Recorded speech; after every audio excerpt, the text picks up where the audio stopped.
2017 for Chicago, already a year of weather extreme. Powerful tornadoes tearing through nearby towns, leaving a path of destruction and death. We had word of a tornado that was on the ground. We'll take a look at the lessons learned and go inside the new lightning technology that means we can issue severe storm warnings faster. And critical advice on staying safe if you're driving when a tornado strikes. Plus, rare winter hailstorms and extreme swings in temperatures. January and February smashing records. What's that mean for the seasons ahead?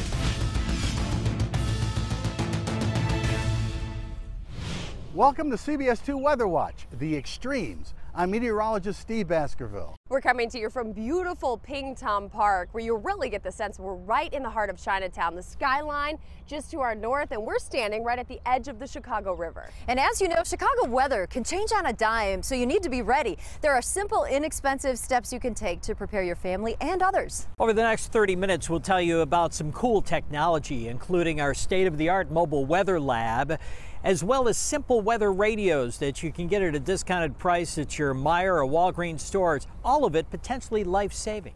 But first, we begin with what can only be described as a weird winter and spring filled with extremes.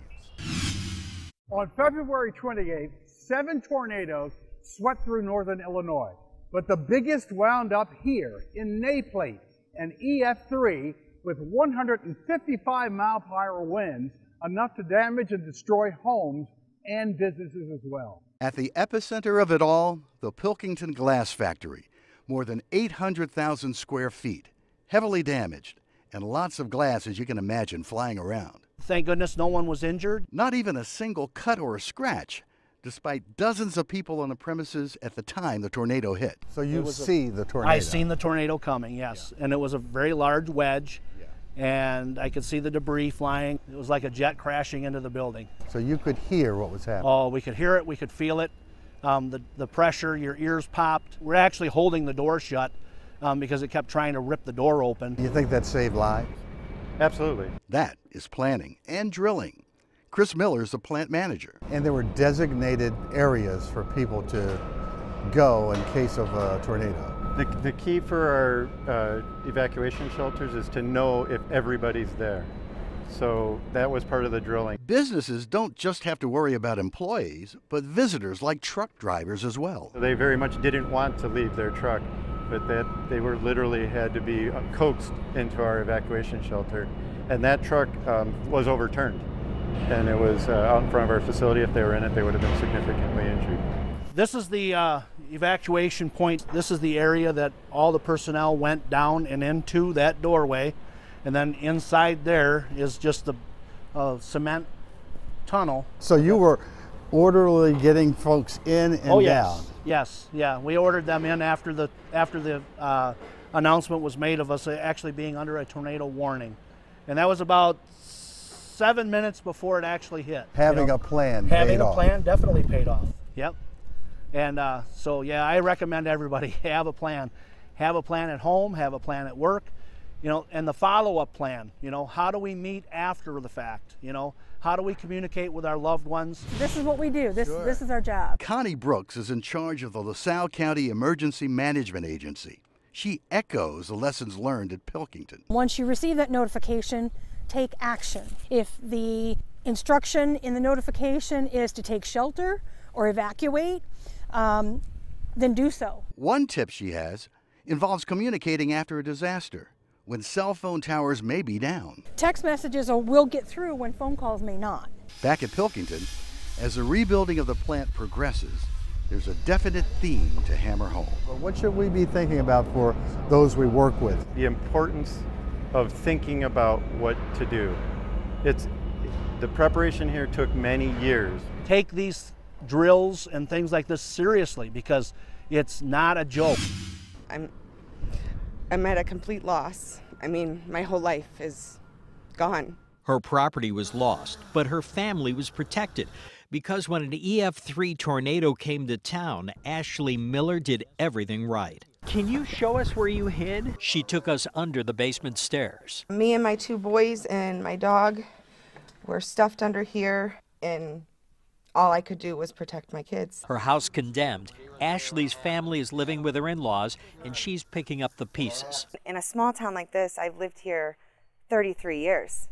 You don't think that a tornado is going to come through and destroy everything you've ever had. Filing insurance claims, looking for receipts or photos of what they owned. Most of the time, the insurance company has, understood the circumstances, has gone ahead and paid, but it's still very stressful. They say the best things in life aren't things. Yes, you're right. How are your kids doing? They're doing okay. My 6-year-old has had a hard time with this. It breaks my heart. He wasn't sleeping. He's waking up with nightmares. I'm sorry. For me, when the sky turns a different color now, or it starts to rain, or he hears thunder, he says, there's a tornado coming. That's why we're here at Ottawa's Wallace Grade School, to understand storms. We're able to study the formation of a tornado, to talk about storm safety, a bicycle helmet, and have some fun with electricity in the air. And Ashley's here to tell her story about the day the twister came. It actually, to me, sounded like bulldozers were coming right at my house. And how a mom, 2 boys, and their dogs survived. I grabbed the blanket, I pulled the blanket over me, and I just laid on my kids and my dog. And just about the time I did that, all the windows started shattering. Debris was flying in at us. Now everyone here knows how to play it safe, how to take cover, how to beat the storm. Ashley did everything right. Totally crazy. It's coming right. It is coming right over the top of me. It's every driver's worst nightmare. A tornado headed right for you. What would you do? Let me see if I can back up here a little bit and get under the bridge. That's exactly what you shouldn't do. Tornadoes come with a lot of force, and they can spread debris right under those overpasses. You can also get sucked out by those tornadoes if you're under an overpass, so that's not shelter. Going under the overpass is out. But what should you do if you're on the open road? Conventional wisdom for years has been, your best bet is to look for a ditch by the side of the roadway, lay as flat as you can in that ditch until the tornado passes you by. So that's an option. It's risky because, getting out while there's an active tornado going on can be very dangerous. There are now 2 schools of thought on the driving dilemma. Both advocate being aware of your surroundings and first seeking shelter indoors if available. But now the American Red Cross says that staying in your car could be a viable option if there's too much possible debris around you or no ditch available.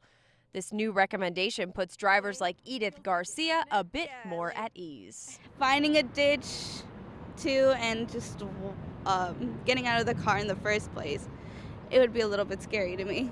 So what does the Red Cross recommend? So we're going to do a little drill here now. So we're in the back seat, and there's a tornado warning, and we pull over, but there's no ditch. So show me. Okay, and I'll do the same. I'm gonna get low, but I'm gonna get as low as I can. And since I have my coat, I could take off my coat and put it over my head. Okay. But what I'm gonna do is just stay buckled and get it. I'm going down as far as I can, and then covering. Okay. So that's the best thing to do. Like in any emergency, there may not be a cut and dried choice. Always take stock of your situation and know that the best choice is not to be out in a tornado at all. Pay attention to watches and warnings and avoid driving in the first place if severe weather is in the forecast. Here's a tip for you. Among the safest places to be, a bank vault and restaurant refrigerators. The reason? They're so sturdy and they're usually built right in. So if you're driving and there's a tornado warning, one of the best things to do, look for a fast food joint. Get in the cooler. It might just save your life. Lake Michigan can stir up all kinds of weather extremes, from the city to the suburbs. The lake can spawn dramatic sights like waterspouts, basically a tornado over water. They form when cold air moves across Lake Michigan and results in a large temperature contrast between the warm water and the overriding cold air. If conditions are just right, the lakefront can become the prime breeding ground for fog to form and blanket our skyline. Warm, moist air flows over colder waters, the fog drifts inland, and visibility drops. When the temperatures drop, the flakes can fly if Mother Nature turns on the lake effect snow machine. The city gets buried while the suburbs stay sunny. The lake effect snow event happens when cold Canadian air moves over the relatively warmer water of the lake. Moisture and warm air are transferred to the lowest part of the atmosphere. The air rises, clouds form, and the narrow snow bands kick in. We carefully watch the wind direction. It's the key to knowing who will soon be shoveling. Less dramatic and extreme, but still noticeable, is our lake breeze. In Chicago, we all know too well the meaning of cooler by the lake. I can't tell you how many times I've stepped out in Naperville, said, wow, this is warm, I can deal with this, and then gone down to the lakefront and froze. You can tell when a lake breeze forms. Winds suddenly turn onshore, blowing from the water toward the shore. Warm air over land rises and gets replaced by the cool air just above the lake's surface. And to predict lake breezes, we look at the difference between the air and water temperatures and the wind speed.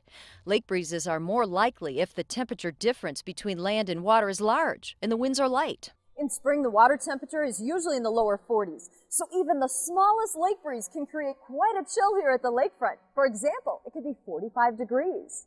But head west 40 miles, the temperature could be 70, feeling like summer. If the winds shift and become southeasterly, places like the North Shore are hit with a chill, and temperatures here will be stuck in the 40s. Not only can you feel a cool lake breeze, sometimes you can see it. Clouds form and creep westward across the city. Love it or hate it, the lake can be a refreshing break from the summer heat or create a dreary, dismal day, chilling you right to the bone.